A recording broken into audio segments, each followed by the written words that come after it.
কড়াইশুঁটি বা মটরশুঁটি বাড়িতে অনেক দিন ধরে কীভাবে ফ্রোজেন করে রাখবেন তার ট্রিক্সটা নিয়ে আজ আমি চলে এলাম। তো প্রথমেই বলে রাখি, মার্কেটে কিন্তু এখন কড়াইশুঁটি বা মটরশুঁটি অ্যাভেলেবেল, মানে খুব সস্তায় পাওয়া যাচ্ছে। তো তার জন্য আমি এখানে অনেক বেশি করে কড়াইশুঁটি নিয়ে নিয়েছি, আর সেই কড়াইশুঁটিগুলোকে একে একে ছাড়িয়ে নিচ্ছি।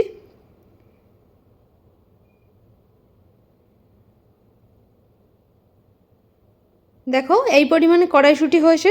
তো কড়াইশুঁটিগুলোকে প্রথমে আমি একটু সিদ্ধ করে নেব। তার জন্য আমি একটা গ্যাসে সসপ্যান বসিয়ে দিয়েছি। সসপ্যানে দিয়ে দিয়েছি আধ সসপ্যান জল, তার মধ্যে দিয়ে দিলাম 1 চামচ চিনি আর 1 চামচ নুন। জলটা খুব ভালো করে গরম হয়ে গেলে এবার তার মধ্যে আমি কড়াইশুঁটিগুলোকে দিয়ে দিলাম। এবার নেড়ে চেড়ে ঠিক ঘড়ি ধরে 2 মিনিট আমি কড়াইশুঁটিগুলোকে সিদ্ধ করে নেব।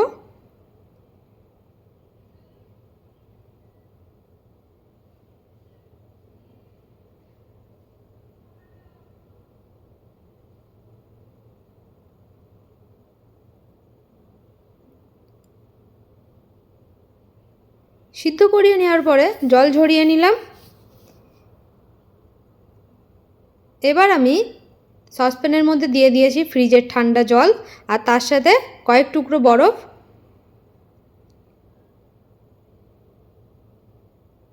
এই ঠান্ডা এবং বরফগুলা জল দিয়ে এই কড়াইশুঁটিগুলোকে আমি খুব ভালো করে ধুয়ে নেব।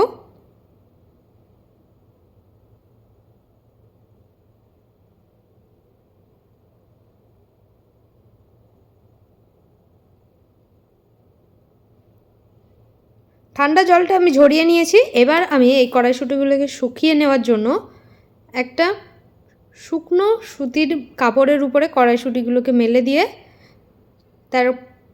তার উপরে আবার একটা শুকনো কাপড় চাপা দিয়ে কড়াইশুঁটির গায়ে যে জলগুলো লেগেছিল সেগুলোকে খুব ভালো করে শুকিয়ে নেব। কড়াইশুঁটিগুলোকে শুকানো হয়ে গেলে এগুলোকে আমি প্যাকেটে ভরে নেব। আমি এখানে ছোট জিপ লক করা প্যাকেট নিয়েছি, তোমরা চাইলে বড় সাইজের প্যাকেটও নিতে পারো। এগুলোকে প্যাকেট করে একটা বক্সের মধ্যে সুন্দর করে সাজিয়ে ফ্রিজে রেখে দেবো। নর্মাল টেম্পারেচারে রাখলেই হবে, ডিপ ফ্রিজে রাখার দরকার নেই। অবশ্যই বাড়িতে একবার ট্রাই